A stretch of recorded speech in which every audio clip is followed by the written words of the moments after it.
Olá a todos!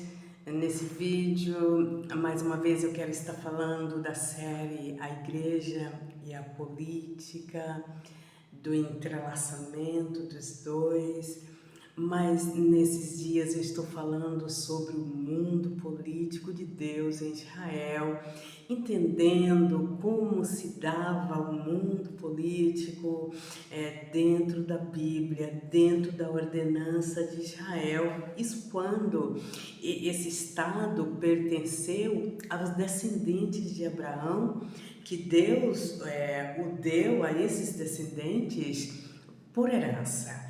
E no vídeo passado falamos do reinado do rei Uzias, da perca desse reinado pelo rei Uzias, e nesse queremos falar do rei Saul, da perca também do reinado pelo rei Saul e por que o rei Saul perdeu o reinado. A gente pode conferir na Bíblia, no capítulo de número 13 do primeiro livro de Samuel, que Saul está reinando sobre Israel e Saul estava em Gilgal se preparando para a guerra. E o profeta Samuel explicou para Saul que dentro de 7 dias ele ia chegar. É a mensagem do profeta Samuel para Saul, para oferecer sacrifício diante do Senhor, que ele o aguardasse. O profeta, o rei, o sacerdote, esses três precisavam viver na mais perfeita harmonia, porque as ordenanças de Deus para o governo de Israel estava na Bíblia. O monarca que governava, o rei que liderava esse país, ele tinha que governar de olho na palavra. E ele tinha que governar de ouvido ligado no que vinha dizer para ele o sacerdote, o profeta, isso para entregar a mensagem de Deus. Então havia nesse governo a harmonia, essa harmonia, porém dentro da lei do Senhor estava tudo estabelecido, o que ia desenvolver a parte santa, que era os sacerdotes, os profetas, os levitas, que ia cuidar da parte santa, só ele e mais ninguém. Que fosse o rei, que fosse quem for, não poderia fazer nada em relação ao templo, em relação ao culto, em relação às coisas sagradas. Isso era uma ordenança, isso Deus era um governo, um autogoverno muito ordeiro. E isso com certeza trazia o progresso e a ordem para Israel. Mas o capítulo vai contar que Saul estava ali e ele foi muito pressionado pelas tropas, dizendo que ia abandoná-lo, ia deixá-lo sozinho. Saul ficou nervoso, ansioso, e Saul comete um erro muito grande, atropelou os estatutos de Deus e ofereceu sacrifício no 7º dia, quando ele não viu o profeta chegar com uma mensagem, ele dizia. E quando ele termina de oferecer aquele animal em sacrifício diante do Senhor, chega o profeta. E o profeta percebe o que aconteceu. E o profeta pergunta assim: Rei Saul, que fizeste? E ele responde, ele explica ao profeta: o Senhor demorasse, aconteceu assim, assim, assim, me senti pressionado, então não vi outra saída a não ser oferecer o sacrifício ao Senhor. E o profeta diz a ele: fizeste uma loucura, e por essa loucura praticamente teu reinado acabou. Seu reinado não durará, rei Saul, e a tua casa não vai seguir a linha da monarquia. A sua casa e você vai ser desprezado por Deus por essa atitude. Aqui o profeta ele tinha segurança que o que Deus falou para Israel tinha que ser cumprido dentro da lei do Senhor. E a gente sabe que Depois disso, Deus realmente rejeitou a casa de Saul, apesar do seu filho Jonatas ser um bom jovem. Deus não quis o Jonatas, filho de Saul, abandonou a casa de Saul e elegeu um rei dentre os filhos de Jessé o belemita, e esse rei foi o grande rei Davi, e a casa de Saul saiu da linha da monarquia. E aqui fica uma coisa linda e uma coisa que é inspiração para compreender que muitas vezes o entrelaçamento de igreja política numa ordem errada prejudica a igreja do Senhor e prejudica também as ordens de Deus. Deus sabia que o homem sempre ia viver no mundo da política. É ideal ver que o mundo político ele é inspirado no sistema político de Deus em Israel. Foi do céu que desceu as ciências políticas. Eu mesmo nunca estudei ciências políticas igual a que eu estudo na escola bíblica dominical, estudando a palavra de Deus. As ciências políticas de Deus, ela é muito linda, ela é muito firme, ela é muito poderosa. Mas comparando isso que aconteceu com o reinado do rei Saul, porque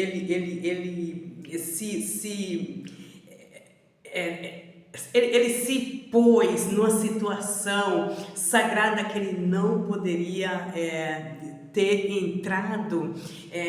Olhando isso, vale a pena se pensar que hoje, no mundo político atual, muitas vezes é difícil a gente encontrar o rei querendo ordenar as coisas dentro da igreja, mas é fácil encontrar o contrário daquela de que acontecia em Israel. É fácil encontrar o sacerdote querendo que o Estado ande do modo que ele idealiza na sua cabeça, o religioso.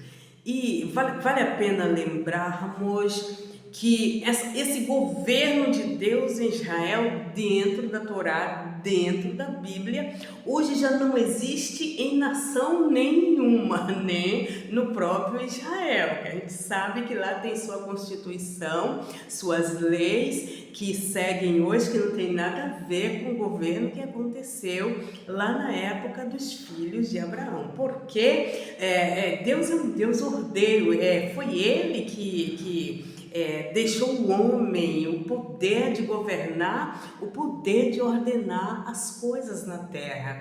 Hoje o papel da igreja é muito importante, orar pelas leis, projetos de leis, pela justiça no mundo inteiro, pela boa atuação do governo no mundo inteiro.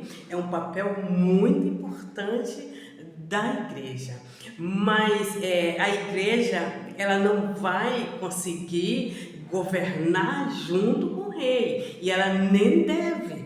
Por quê? Porque vai ter um choque. Por quê? Por causa da laicidade do Estado, por causa do patrimônio público. Ele é um tesouro que ele foi construído com os impostos de todos os seus moradores, de todos os moradores de uma nação, seja ele de qualquer credo religioso. Então não pode uma religião, não pode um ordenamento de ordem religiosa dizer assim: eu vou governar junto com o rei, para o rei governar olhando para a Bíblia. Eu amo a Bíblia, a Bíblia é minha bússola. Eu não tô, nunca que eu vou falar que a Bíblia está errada, ou que a palavra de Deus está errada, ela está entranhada na minha alma. Eu amo a igreja.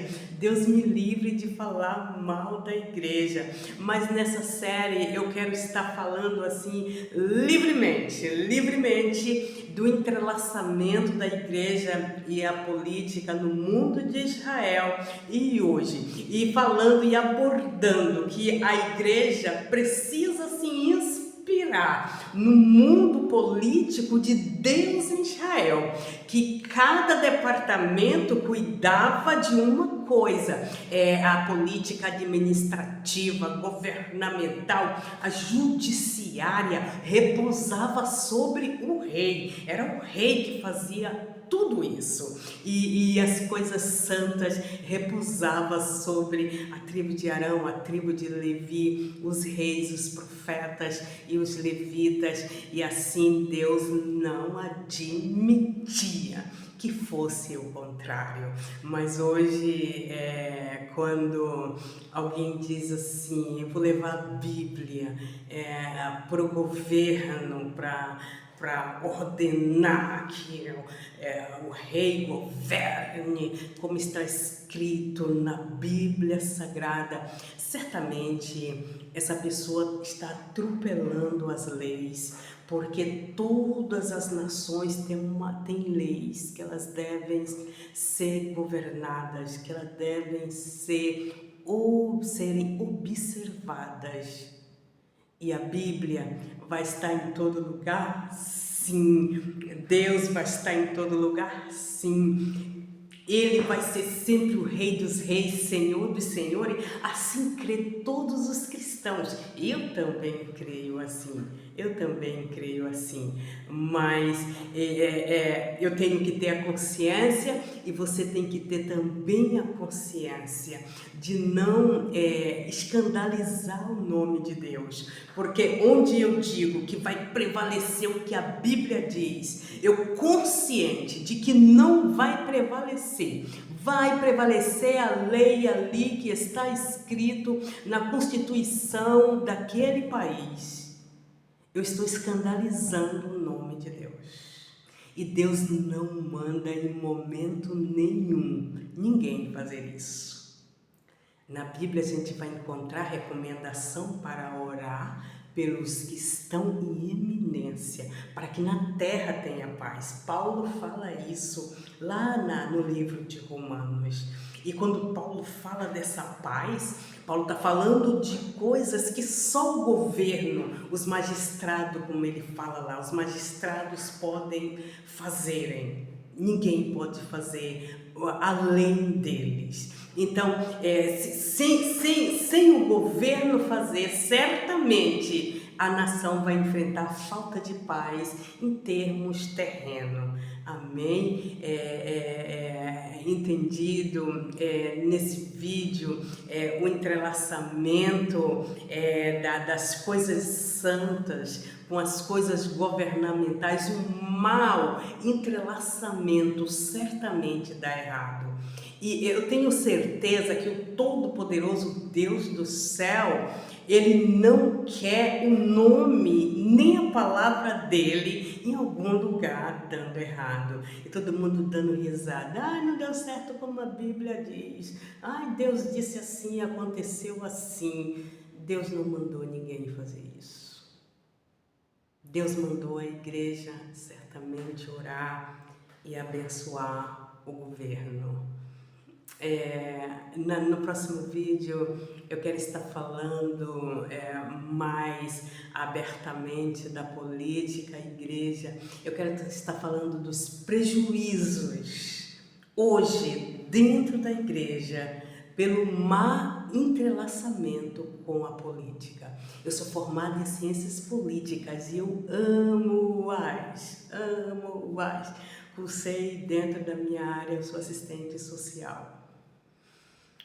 E sou membro da igreja há mais de 28 anos. Sou membro da Escola Bíblica Dominical há mais de 20 anos. Então, os dois são meu lugar de fala pela misericórdia de Deus. Posso falar um pouquinho do mundo político de Deus, isso olhando para o que eu aprendi de Deus na Bíblia, e posso falar um pouco do mundo vigente de hoje, olhando pela ciência, e posso fazer um contrabalanço dos dois, o que seria prejudicial para um e outro no entrelaçamento errado. O que seria, eu quero falar do prejuízo para as ovelhas de Deus e para a Igreja de Deus, no próximo vídeo, sobre o entrelaçamento errado da política e a Igreja. Até o próximo vídeo. Se gostou desse conteúdo, compartilhe para mais vídeos chegar até você. E muito obrigada pela atenção.